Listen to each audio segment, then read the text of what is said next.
Welcome to The Real with Ross. Today, we are sitting down with Pastor Maria Crompton.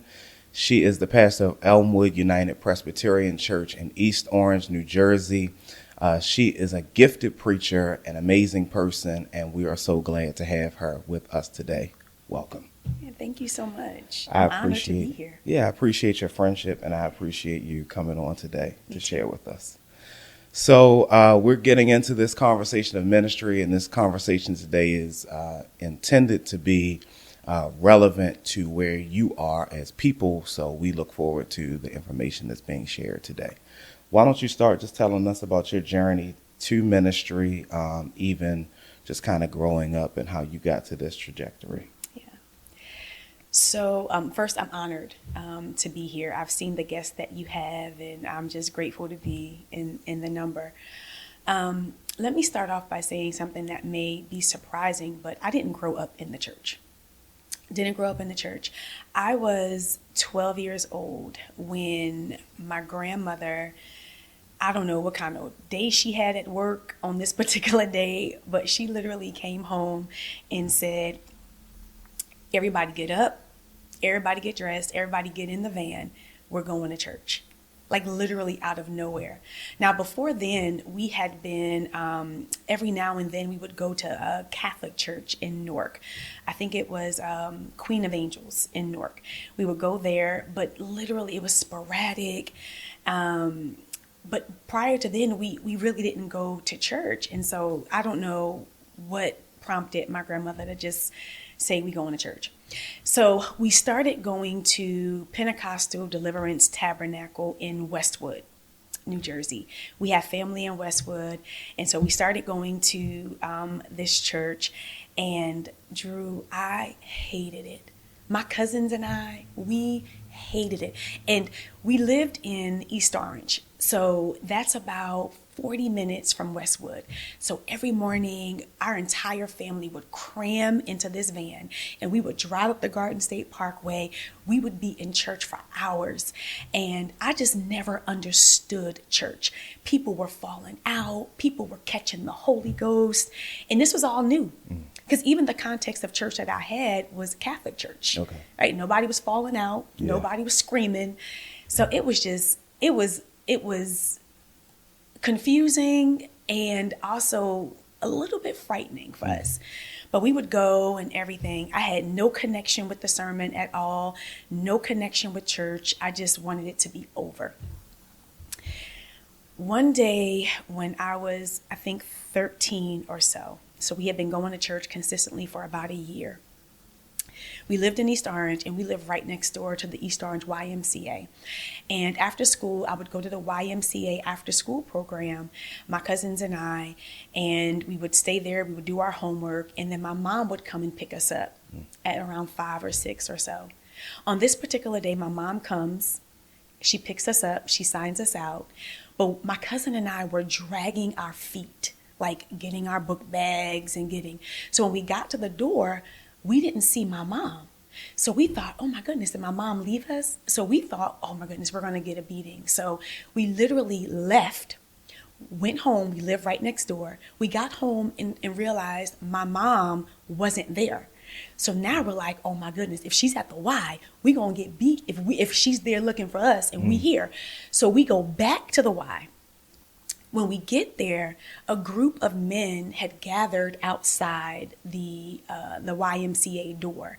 And at this time, you had to be buzzed in because there was an after-school program. They wanted to protect the kids. People just couldn't walk into the Y. You had to be buzzed in. This is clearly some kind of gang-like situation that's happening. But we were young. I didn't realize it was happening. So we are literally walking in through this gang fight. We don't even know, just to get back into the Y. The person who sits at the front desk who buzzes people in, she wasn't at the desk. So we're literally standing outside, kind of knocking on the door, and there's this whole gang fight happening right outside of the door. A few seconds later, one of the counselors walks by. She sees what's happening. She sees my cousin and I standing outside the door, and she goes, "Get in here." She opens the door. Drew, as soon as we get into the into the hallway of the YMCA, they started shooting. Whoa. Like literally when we crossed the threshold, the guy they were shooting at comes running into the Y. Oh, wow. Like literally. And the counselor grabs my cousin and I, pulls us into the gym, closes the door, looks at us and says, you must have guardian angels around you. Like the timing of it all, that she just happened to be walking by the door at that time. And so, the cops come and they clear everything out. My mom comes and my mom comes back, gets my cousin and I. Turns out she went to the store real quick. Okay. Before coming back to get us.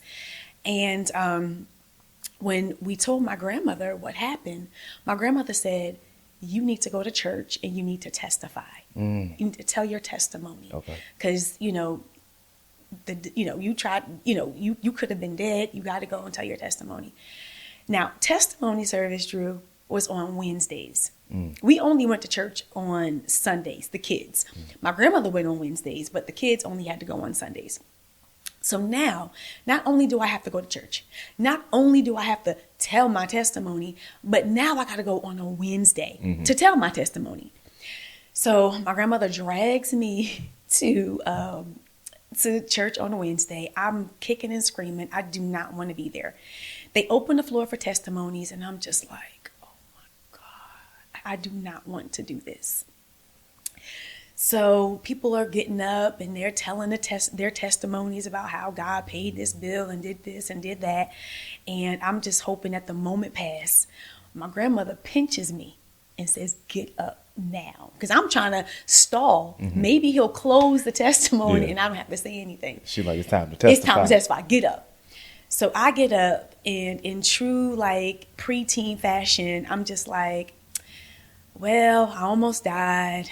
The Lord saved my life. And, I almost got shot at. I don't know what I said, but it was just matter of fact. And I thank God. The entire church just erupted like, praise God, hallelujah, thank you, Jesus, blah, blah, blah. So I sit down like, whew, thank God that's over. On this day, there was a guest preacher, and I did not know it. I don't think my grandmother knew it, but there was a guest preacher. And her name was Minister Tracy Blackwell. I remember her name. I had never met her before. I had never seen her before. As a matter of fact, I had never seen a woman preacher before. We had evangelists in the church who would get up and do some things, but I had never seen a woman who was young and clearly called to do this. I had never seen a woman preach. When she got up for the first time, I was locked in on a sermon. Wow. I listened to every word that she said. She had me engaged. She was funny. She told stories that I could connect with. For the first time, I'm in church and I am really interested in what was happening. And as she's preaching, I could feel something on the inside happening. At the time, I didn't know what it was, but I just knew that one day I was going to make people feel the way that she was making me feel in that moment. I felt seen. I felt connected for the first time. I don't know what, I don't want to say I don't know what possessed her to do this, because now looking back, I know exactly what it was. But she, after she closed her sermon, she said, I want to pray for all of the young people. Well, all the young people come to the front. And there must have been about maybe 8 or 10 of us. And we all shuffled to the front. Of all the young people who were at that altar today, she looked at me because she heard my testimony. She looked at me and she said, God is already doing something with you. Wow. I can see it in your face. She said, it's not an accident that you're here, but God intervened. There is something that only you can do. You're going to be a leader. God is going to use you.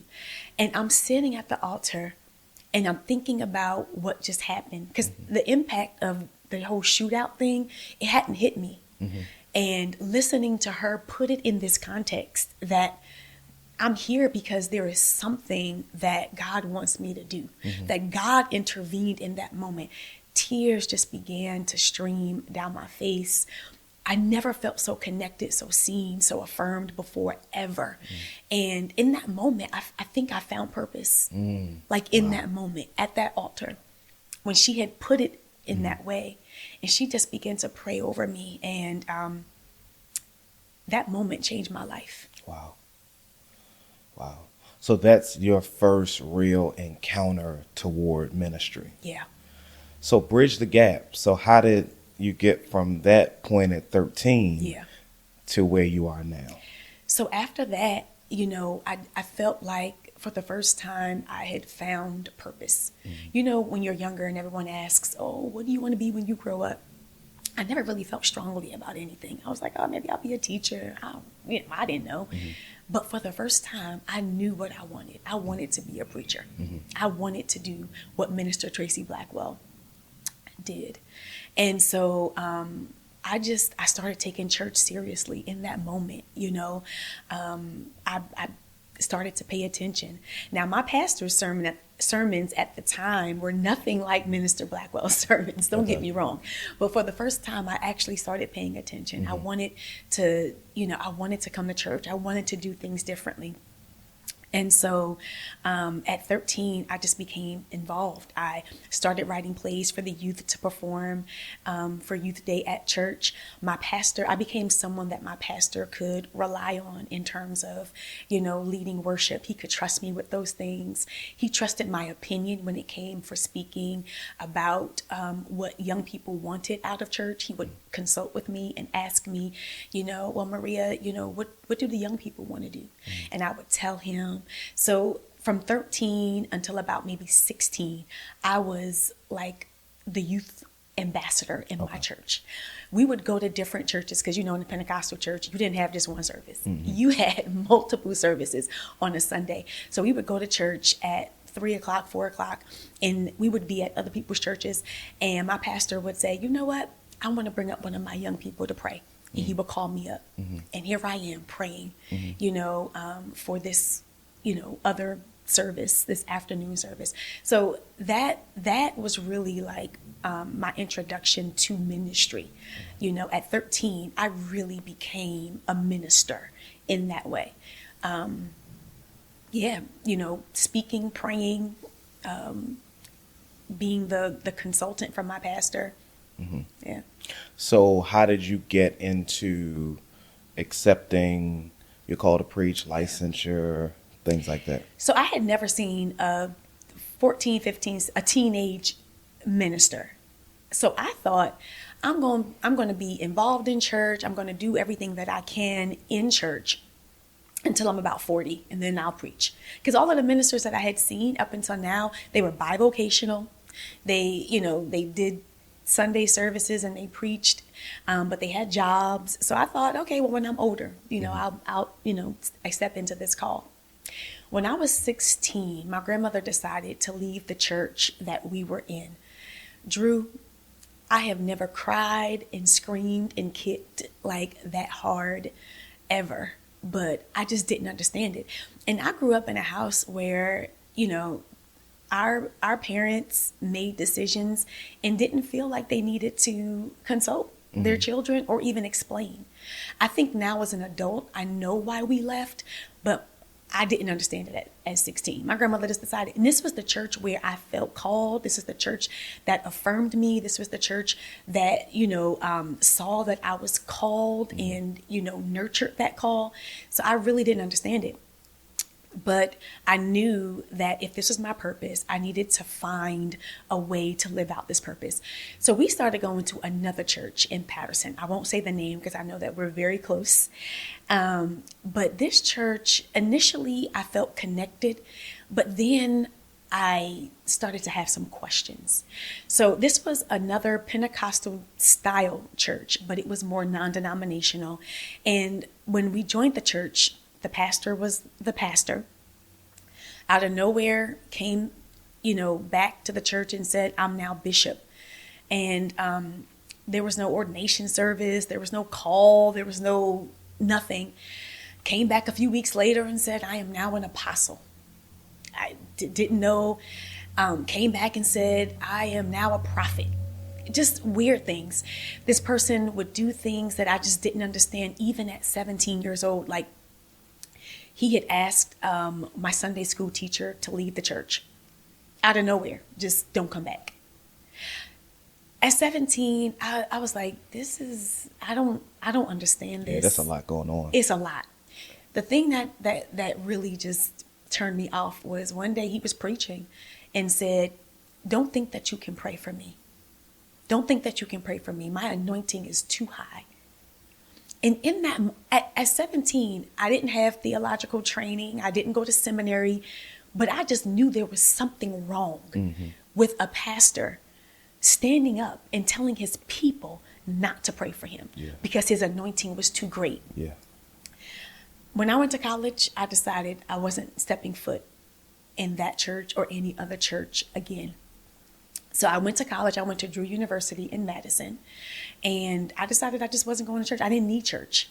I, felt like I had everything that I need. I had a relationship with God, and I can cultivate that in my dorm room. I did get involved in some of the campus ministries, but I had no interest in going to church. I declared myself as a religious studies major, and this was going to be the way that I learned about God. So I went to college and I was out there just living my best secular life. I was doing things I ain't never done before. I was partying. I was, hanging out with boys and doing things. I was still kind of doing the campus ministry thing, and I was a religious studies major. I still believed in God, loved God, but had no interest in going to church. On Sundays, I worked for Stop and Shop in Madison. I would go there on Sundays, and at this point, because I had been working there since my freshman year, they done promoted me from cashier to floor manager to customer service to bookkeeper. So I'm running Stop and Shop. I'm a religious studies major. I'm enjoying life. My junior year of college, I woke up on a Sunday morning. I was scheduled to work at Stop and Shop, but I woke up that morning, and as clear as I am talking to you right now, I heard the Lord say, you going to church. Wow. You going to church. Oh, enough is enough. Right. You had 2 years, you going to church. Yeah. I woke up, and the conviction that I felt. Now, mind you, I spent the past 2 years partying, drinking. I didn't feel any kind of conviction. I felt like I was owed this, because my teenage years, I was in church, sold out for Jesus. You was in a Pentecostal church. Exactly. I'm doing the whole Kirk Franklin thing. I'm owed this. I'm entitled to my partying and getting drunk. But yeah, my junior year, the Lord woke me up and said, you going to church. I called out of Stop and Shop. I said, I can't come in today. And at that time, the only church that I really knew of was Calvary Baptist Church in Morristown, where the Reverend Dr. Jerry Carter is the pastor. So I hopped on the train and went there. And I'm sitting there, and Drew, from the moment praise and worship, tears were just streaming down my eyes. I cried the whole service. When Pastor Carter got up, I cried. When he opened the doors of the church, I got up and joined the church. Wow. I got up and joined the church. I was just crying, and it was just, I knew that this is where I needed to be. And so I joined Calvary, and I was a member of Calvary. I went to Bible studies. I joined their basketball team. I did their new members classes. And at the same time, I'm still on Drew University's campus, and they have a seminary. So I was also connecting with some of the seminary students. I was going to some of the seminary events, because now I'm reconnecting. I had known God from a classroom perspective and in academia, because I was a religious studies major. But now I'm reconnecting with God on a more personal, in a more personal way. So I started going to some of the seminary services that they were having on campus. I got to know some of the ministers who were students at the seminary, and I met Reverend Vernander Hughes, who was pastoring a church in Orange, the town that I lived in, Orange, New Jersey. And, he was willing to kind of mentor me, take me under his wing when I couldn't make it back up to Morristown to Pastor Carter's church, on vacation, on breaks and vacations and summer breaks. I would go to Bethel, where Reverend Hughes pastored. And, it came a point where I started to think, well, should I join Bethel in Orange? Because it is in my hometown. I have a relationship with the pastor. And at the time, I'm feeling God kind of calling me and pulling me. I'm feeling this call in my life again. And Pastor Carter had like 50 ministers, and I knew, because I also had a relationship with him, that I would be okay there, but just wondering if this more personal touch in a smaller church is what I needed at this time. So I was torn. So I asked if I could meet with Pastor Carter to kind of talk about this dilemma, because I loved Calvary, but just wanted to know which way to go.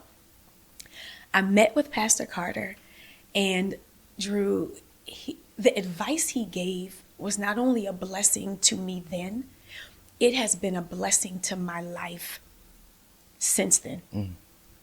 He said to me, Maria, sometimes there isn't a right or wrong path. Wow. He said, sometimes God puts two wonderful options in our way, in our path, and says, choose. Choose, and I will be with you. Wow. That thing blessed me, and it still blesses me today. Like whenever I have a difficult decision to make, even today, I'm reminded of his words. So I ended up joining Bethel, and because at that point I was going into my senior year, and I was going to be going back home. So I joined Bethel because it was in my hometown. It was small enough where I can kind of begin to like implement some of my other gifts. So one of the very first things that I did when I joined Bethel was start a liturgical dance ministry. Okay. And I was just, I was able to kind of grow that and, and do things like that. And then in the meantime, Reverend Hughes just mentored me and poured into me. I ended up becoming the first woman and the youngest person licensed at Bethel. Wow. That community, the way they loved me and affirmed my call, to this day, when I go back, they are just so proud of me. They support me even now. I mean, there are times where I would be preaching out and I look out and see Bethel members. They join my Bible studies. That community was so great to me. So that's how I got into ministry. Okay. Right. That's how I became a minister.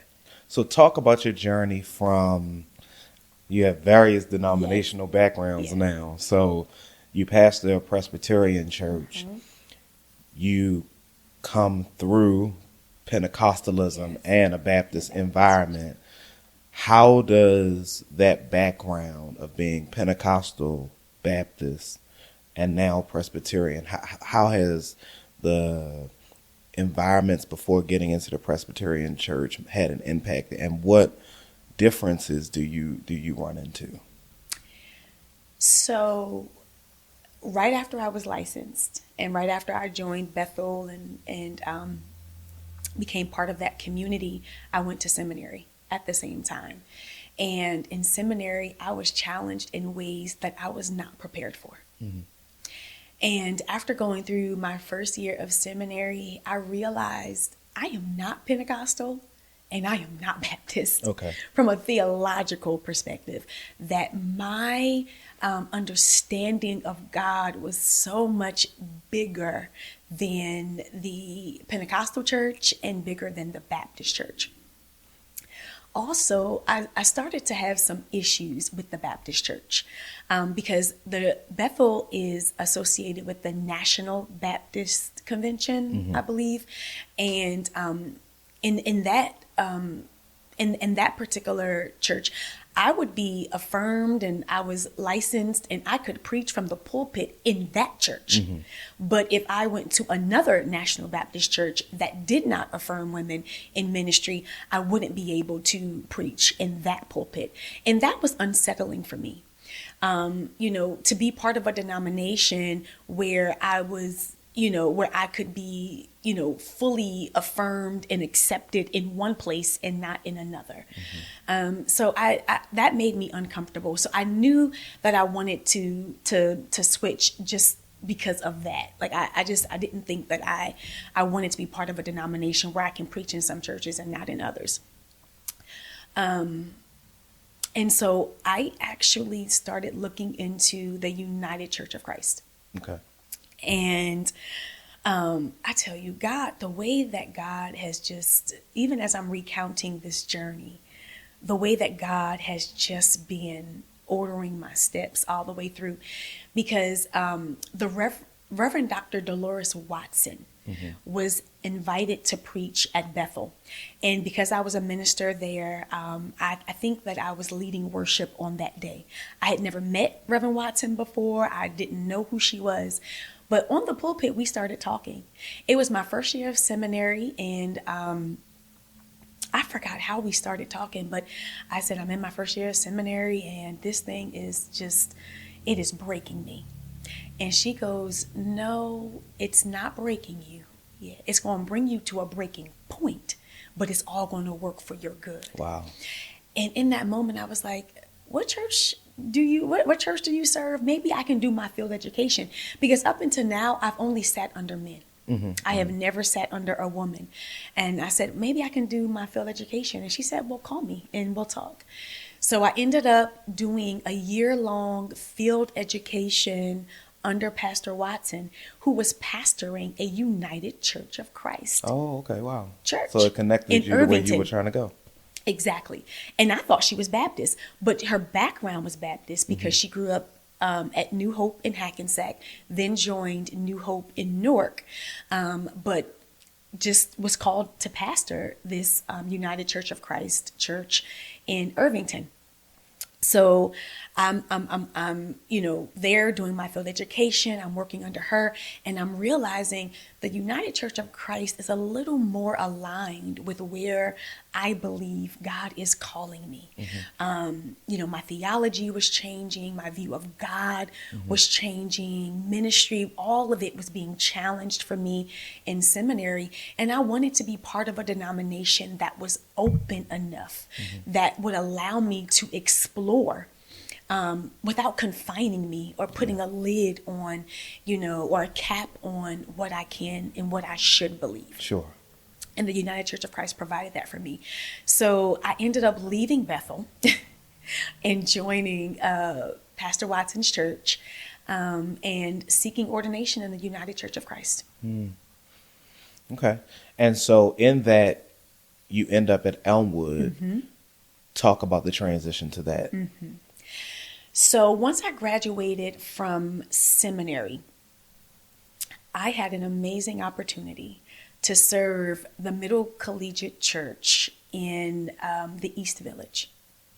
Now, let me tell you, when I was graduating from seminary, I was trying to figure out, what am I going to do? I wanted a full-time church position, but those were few and far between. Not everybody who graduates from seminary graduates with a call to full-time ministry. So I thought that I was going to have to work in social work, do ministry on the side. At the time, Pastor Watson was saying, maybe we can do something part-time here for you.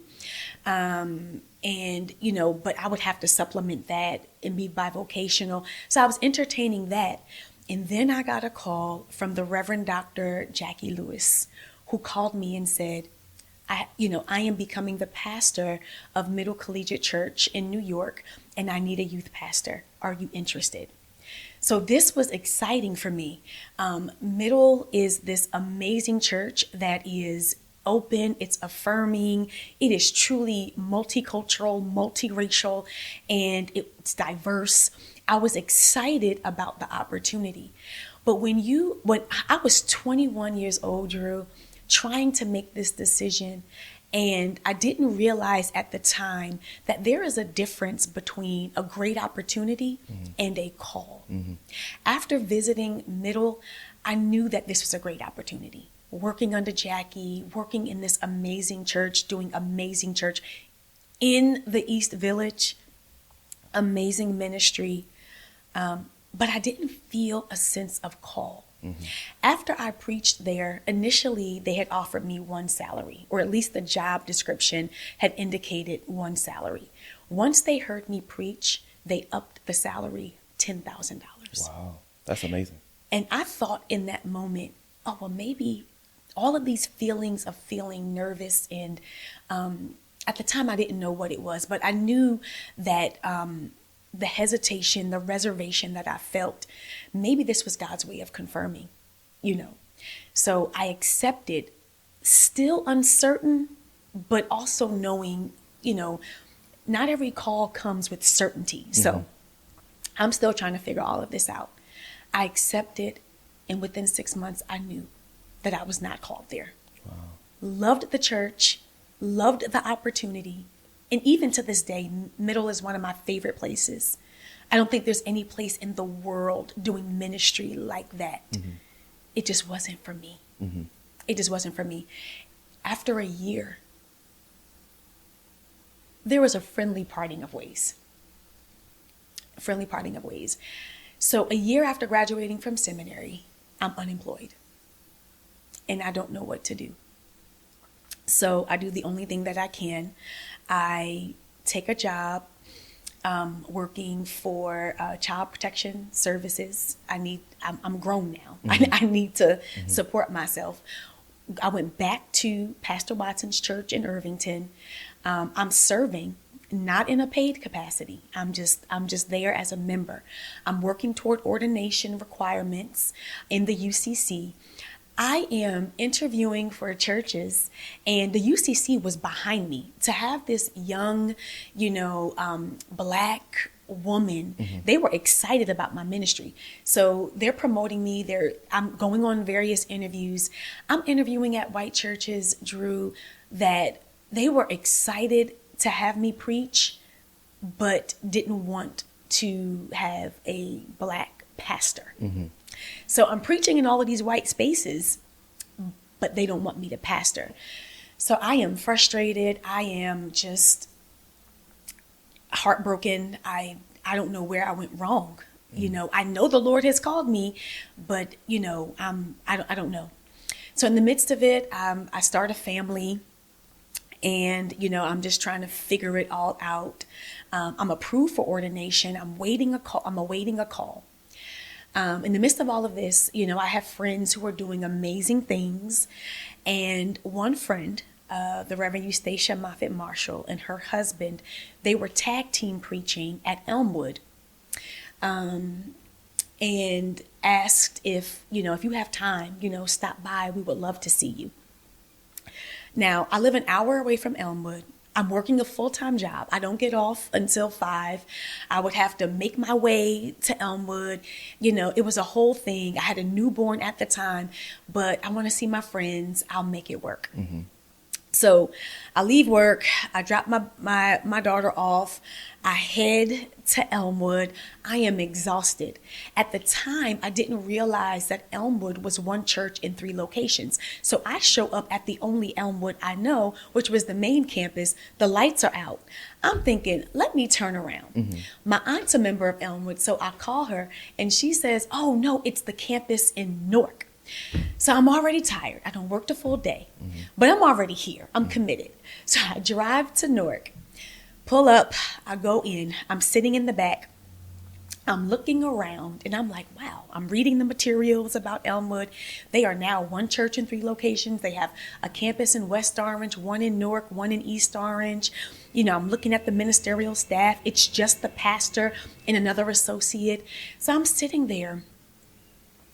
My friend Eustacia gets up and she acknowledges me. Oh, the Reverend Maria Crompton is here. So I stand up and, I greet the church. I sit down. that feeling I got when I was 13 years old and Minister Blackwell was preaching was the feeling I got. Oh, wow. Okay. Sitting at Elmwood during this revival, watching my friends preach. It was this sense that I should be here. I can't explain it. I've never felt that before. Yeah. But it was just this sense of they are doing amazing work. You should be a part of it. So after the service was over, I go up to greet my friends and I see the pastor of the church, Reverend Robert Birkins. And I go up to him and I say to him, I never do this, Drew, because I always believe that your gifts will make room for you. You know, what's for you is for you, that kind of thing. So I go up to him and I say, I love what Elmwood is doing. And I'm just wondering, is there space for me? Pastor Birkins looked me in the eye and said, call me tomorrow. Jesus. I call him the next day. He says, send me your resume.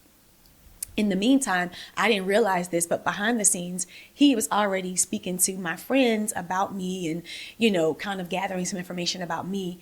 But I sent him my resume. We met. He said, I want you to come back and preach for the church. I said, okay. In a couple of weeks, I went back and preached. That after I preached, he said, fantastic. Let's have one more conversation. Within a month, he had hired me as the youth and young adult pastor. So now, part-time. So now I am working for Child Protection Services and I'm now working at Elmwood. So I leave Pastor Watson's church.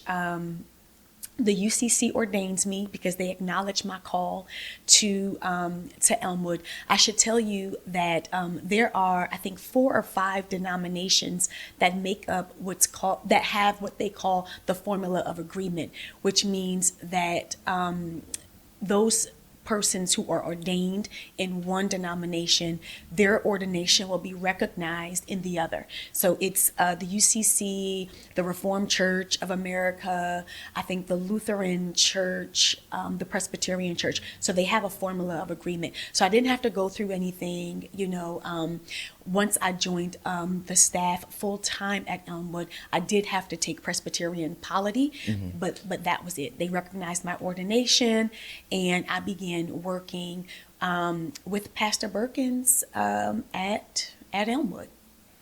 And so from working there as youth and young adult pastor, you end up becoming senior pastor. He retired in... I came in 2012 initially as the part-time. He wanted to hire both me as well as the other associate who was there at the time full-time. He wanted a full-time staff. And so I left my job, joined the staff at Elmwood, and that was in 2013. In 2015, Pastor Birkins retired. And after that, the other pastor and I, we tried to do the co-pastor model for a little bit. But he ended up leaving to seek a call in Atlanta. And I was left at Elmwood. Wow. Okay. So what has pastoring been like for you in an environment that's somewhat similar to your UCC background, but fairly different? What kind of adjustments have you had to make? What's interesting is that Elmwood is a unique place. It is not a traditional Presbyterian congregation. I have got to acknowledge my predecessor and celebrate him for the work that he really put in to making Elmwood this place that is truly open and free. And it's a Black Presbyterian church. Yeah. So, you know, it doesn't matter what denomination, you know, we are going to bring who we are to it. But Elmwood is a very unique place, and I did not feel that I needed to in any way downplay any part of my background. My Pentecostal self is welcome in Elmwood, as well as my need for structure and order. It is a place that really welcomes, and it is a place where I can show up. The Pentecostal Maria, the UCC Presbyterian Maria, I can show up in that space. It is truly a place for me. I don't have to. It is a place for the first time in ministry, Drew. I can be authentic. I didn't always feel that way. Leading after my predecessor, I didn't know how to show up in that space.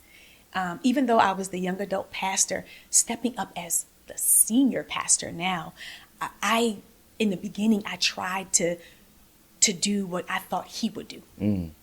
And I was like Pastor Birkins with a doobie and heels. Like, I was just trying to do You're just everything. modeling his ministry basically to stay in a safe zone. Yeah. Because I thought that's what success was. So how did you break out of that?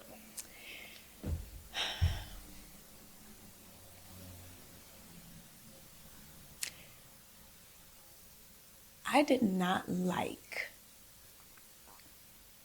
who I was becoming. It didn't feel good on me. It didn't feel real on me. Not only that, but Pastor Birkins' departure through the church into a transition that we weren't ready for. His departure. We were one church in 3 campuses, and once he left, we lost momentum, we lost money, we lost members. And then when the other associate left, there was just so much doubt around, what was going to happen with the future of Elmwood.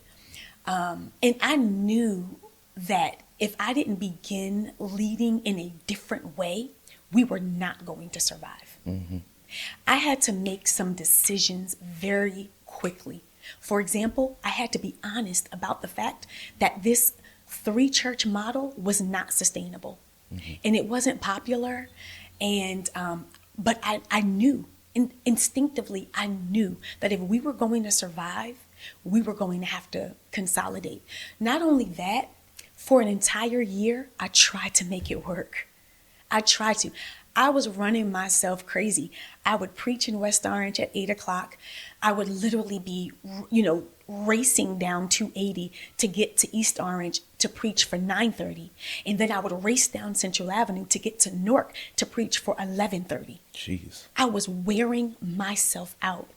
And I think it was a combination of exhaustion and just really being over it that I was like, no. So now to talk about this, I mean, we slated this, but I think it works better here. In that time of your life, you have a family, Yes. You're full-time pastor, and you're preaching, 3 different locations on Sunday, and 3 different worship service times, 3 locations. How are you managing all of that? I don't know.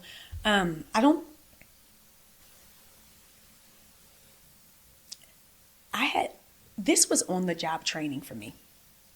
There were no models on how to do this as a woman, with children, with a family. I had no models.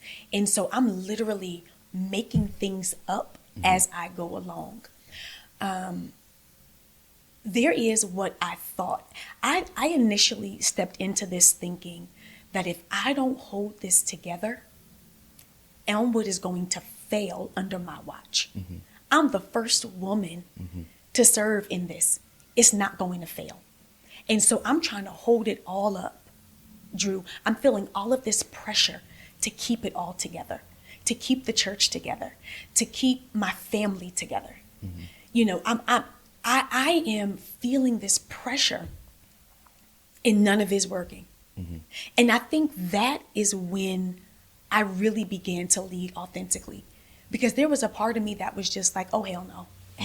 There was a day I just literally woke up and was like, no, this isn't working. Now, and I know the answer to this question, but I'm going to ask you. Do you think that, because you said as a woman, first woman pastor, you felt the pressure, this church can't collapse, it can't die, it can't decline under my watch, because they're going to blame the woman. Exactly. Do you think men feel the pressure I don't think so. to not let a church die, decline, tank under their watch because the people are going to see them the same way they see the woman? No, I do not think that men, feel that way at all. I've seen it. I've seen mediocre men leading in mediocre ways, and they are just out here thinking that they are just doing it. Whereas women are, there is this expectation that we have of ourselves. And we know, at least I knew in that moment, that if this collapsed, it wouldn't be because the senior pastor just kind of left abruptly in the way that he did. It wouldn't be because the associate pastor left and this is just what happens in transition. No one's going to think that. They're all going to think, see what happens when the woman leads. And I felt the pressure of holding it all together. How did you manage the pressure as the woman who has to hold it together? What did you start doing? I started being honest. Walked into a session meeting and just said, this isn't working. And I said what I think most people thought but was afraid to say. This isn't working. I got a real hard lesson on just how important worship space is to members, because when our leadership team made the decision, or we were kind of entertaining the idea of merging, I thought this really shouldn't be a big deal, because you all are getting the same pastor, the same preaching, the same messages, because I was preaching the same message at every campus. You're getting this similar worship styles. I mean, it varied depending on the worship community. It did. But for the most part, there really wouldn't be much of a difference. But Drew, let me tell you, I got a hard lesson in just how important worship space is, worship style is. There were people who were just like, no, we can't do this. But to answer your question, I didn't feel as much pressure when I began leaning in to my authenticity. I felt the pressure when I was trying to live up to some unrealistic expectation. Yeah. Now, I'm not going to put you in a tough spot. I'm not going to exploit you. So you can say pass if we get too far into pastoral stuff. What does your leadership team look like at the time? Is it mostly women? Is it a mixture of men and women? Who are you having to break the news to? This is not working, and I'm a woman, and I don't want it to be failing under my watch. What does your group look like at that time? I didn't communicate, I'm a woman and I don't want this to fail under my watch. I felt that, but didn't communicate that with the team. But at the time, our session had a really good mix. There were men, there were women, there were folks from each campus that came, and that was a complicated system to navigate, because there was the mother church and there were feelings from the other two churches about the mother church, and so that was complicated and very difficult to kind of navigate. There were people who didn't want to merge and come to East Orange. It was a very complicated thing, but there was a mix of folks Men, women across campuses. Now, did your support come from one particular demographic of people? There was one particular congregation, the mother congregation. They're like, yes, they were like, yeah, let's do it. The other two, not so much. But what I will say, I had a group of folks in West Orange who didn't want to merge, but also knew that it was the best thing. Who also knew that if the church was going to survive, this is what needed to happen. Yeah. So you start navigating that experience. Now talk about how you bring your children up in this pastoral environment as PKs who are probably often under the microscope of church people. How do you set boundaries? How do you encourage them? What's your parenting style like for your kids while pastoring? The pressure that I put on myself, initially, I was also putting that same pressure on my family. I didn't have any models. And so, I wanted my children to be PKs. I wanted them to wear dresses and to wear suits and to come to church dressed and well groomed.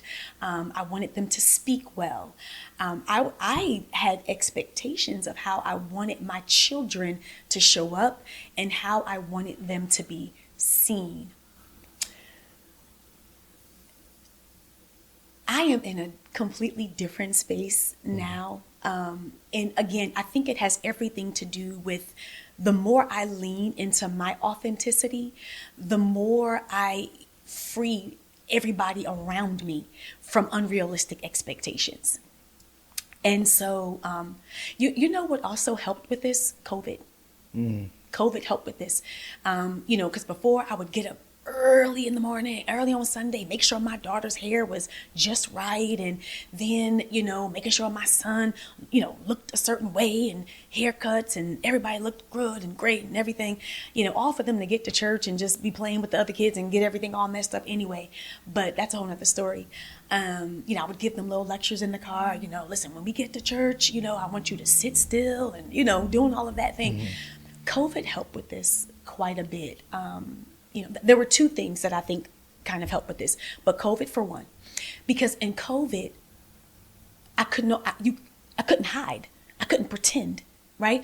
We are all in the house. My kids are learning. I'm holding Bible study, and I had to even tell them, as I'm leading Bible study, look, my kids are here. You gonna hear my son. My daughter might walk by, There was no hiding. There was no pretending. Like it was, it is what it is. You are in my house. I am in your house. And y'all are going to get the real, right? So I think that COVID really helped with that. The second thing that helped with that was when my son was 18 months old, he was diagnosed with autism spectrum disorder. And in the beginning, I did not want to tell the church. I didn't want to tell the church for a variety of reasons, but I just didn't want to tell the church. And when he was younger, it was easier to mask because he was just doing things that other kids do. As he got a little bit older, there were just some things that we just couldn't hide or explain away or anything like that. And so having to stand before my congregation and share with them this very difficult diagnosis and to share with them, what this means for my family and to also let them know that the church needs to be safe space, not just for my son, but for all children and all people who may be differently abled, was something that I had to do. I had to do it. Yeah. Because my son needs to feel safe in church. Yes, absolutely. So those two things helped me to kind of lean in and just be honest. And now I have 3 children. I have a 13-year-old who is a preteen, who I'm not fighting on Sunday morning, put on a dress. I'm just not doing it. Yeah. You Yeah. want to show up in those ripped jeans? Okay. Okay. It is what it is, right?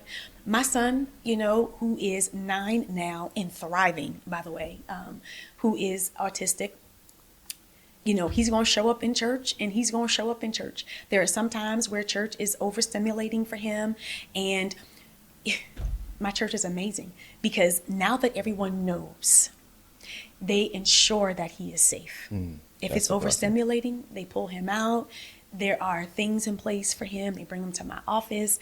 They have his favorite foods and everything. I have a toddler.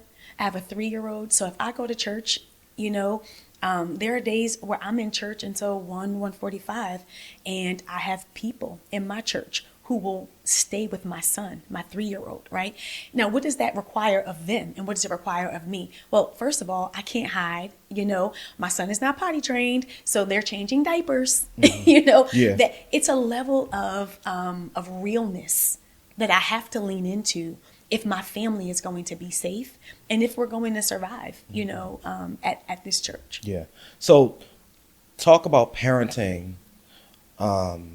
with this differently abled, distinctly abled environment going on, in your family unit. And how does a parent who may be watching you own that within the communities that they may be afraid to, let's say, share with, be a part of, how people see and view, that kind of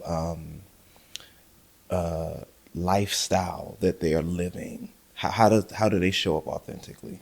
Yeah. So my son's diagnosis was one of the hardest things that I had to face. My son has 2 healthy parents. There is no history of autism in our families. I have a daughter who, didn't have any issues at all. And so this really was a gut punch to us. The very first thing that I had to really get over was, this blame. What did I do? How did I take my vitamins, when I was pregnant? Did I drink too much coffee I'm just going down the rabbit hole. I needed to get away from the shame and the guilt. And once I was able to do that, Drew, I leaned in and got to work. Autism is difficult because it affects everyone differently. That's why it's called a spectrum. So my son happens to be low on the spectrum, which means that he is high functioning. Which just means that he needs a lot of support. And so because it doesn't look the same on everyone, there is no checklist. If my son was diagnosed with cancer, I feel like, we would know exactly what to do, but with autism, it's not. So I had to get to work. I had to do a bunch of research, got him into speech therapy, behavior therapy, and all of these, different supports, ABA and everything. We have to acknowledge, and this is what I had to push. I had to preach on this at my church, and I had to push my church and my congregation on this because our churches are not set up for people who are differently abled. They're just not. And because of that, parents with differently abled children, feel like they can't bring their kids to church, because they're going to be a distraction or they're going to be a disruption, and so they leave their children at home, locked up in a room somewhere, and no one knows, that this person has a child that is differently abled. And then there's a lot of embarrassment, you bring someone to church, who may be differently able, and, there's some embarrassment around that. And, if they do have an outburst in church. And I had to push our congregation and say, if we are going to live fully into our mission to be a welcoming church, what does that look like? What does it look like to be a welcoming church for everyone, even those who are differently abled?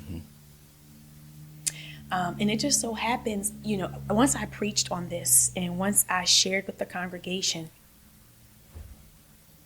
Drew, the text messages and the emails I got, my son also, my daughter also, I was afraid too. And so now we have put things in place. So not just my son, but everybody who comes through our doors has space. So now if my son is sitting in worship and he gets overstimulated, my worship coordinator knows exactly what to do. Pulls him out, gives him a break, knows what to do, knows how to address it. I'm getting, my next step is to have my youth ministry team trained in how to deal with children with autism. Wow, that's great. Yeah. Now, hopefully, once you figure this model out totally, you can make some resources available Absolutely. to other churches. Absolutely. On how to make sure that we address this problem within our congregations. And when I say problem, it's our problem for how we approach it. Absolutely. They don't have a problem. Right. We have a problem for how we approach differently abled children and adults. Exactly. And how we make the worship service and environment fitting for them. If there's one thing that you can leave with our audience today about how we can be better stewards of our relationship with God and our responsibility to the church, what would it be? So there's a lot that I can say here, but I think what I want the church to do, I want the church to mean what it says and to say what it means. And what I mean by that is we say things like, come as you are. We don't mean that. We don't mean that, right? What we mean is come as you are. And when you do, we're going to criticize you. And then we're going to get you to change to who we are.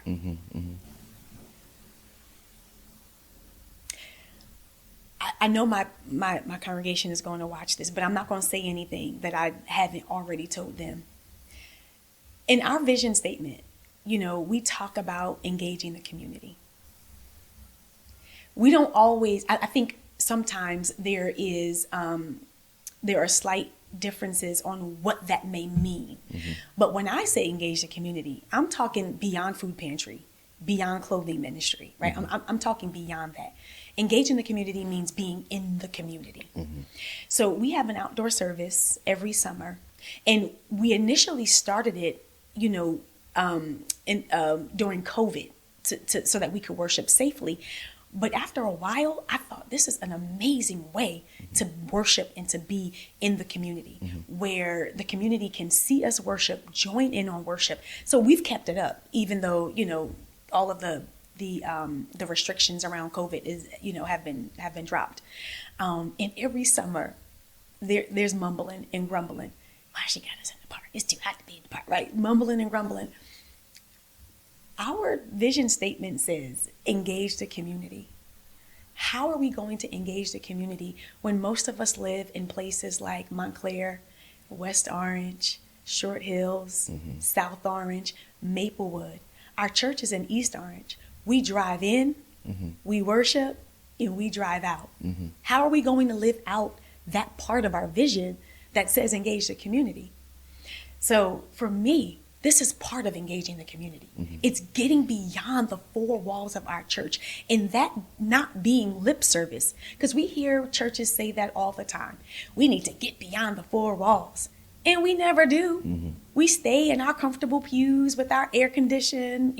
We don't ever get beyond the four walls. Not as a whole church. We may have the evangelism team go out. But as a church. Yeah. So we all go to the park. That is where our Sunday services are held every Sunday in July, so that the community can see us worshiping. They can come and be a part of it. And there's no walls in the way. Yeah. And so if there's anything, I want to push the church to really, live up to what we say. If we say come as you are, mean it. Yeah. Some years ago when I was living in Baltimore, we had something going on. I was serving on staff in East Baltimore at the time as a youth pastor. So this has got to be more than 15 years ago. We were at a community meeting, and we were talking about how the church and community can partner together to do better. And one of the community members said in the meeting, we don't value the church's involvement in the community at times because you all are no better than the drug dealers. And we all looked up, and the lady said, yeah, you're like the drug dealers. You come from your communities on Sundays. You infest our communities on Sundays. You take all of our parking spots. You double park in front of our houses. You bring the traffic and area for the time that you worship. Yeah. And when worship is over, you get back up and go back to where you came from, and you don't care about what happens here throughout the course of the week. And that changed my whole mind about ministry. Yeah. That people within a community can see the church like they see drug dealers. Exactly. And I think your point is well taken, that we've got to do a better job of showing up. Yeah. All right, so as we close the day, one last thing I do with everybody who comes on, and I'm gonna give you some ramifications for it today. Okay. I want you to look in your camera and share some advice with a parent who is struggling with how their child is able to show up in church. So to the parent who is struggling with their child being disruptive, or you feel like they may be a distraction, I don't know, what your particular church, what their accommodations are, what their tolerance level is. But do not make that child feel like they are a disruption or a distraction.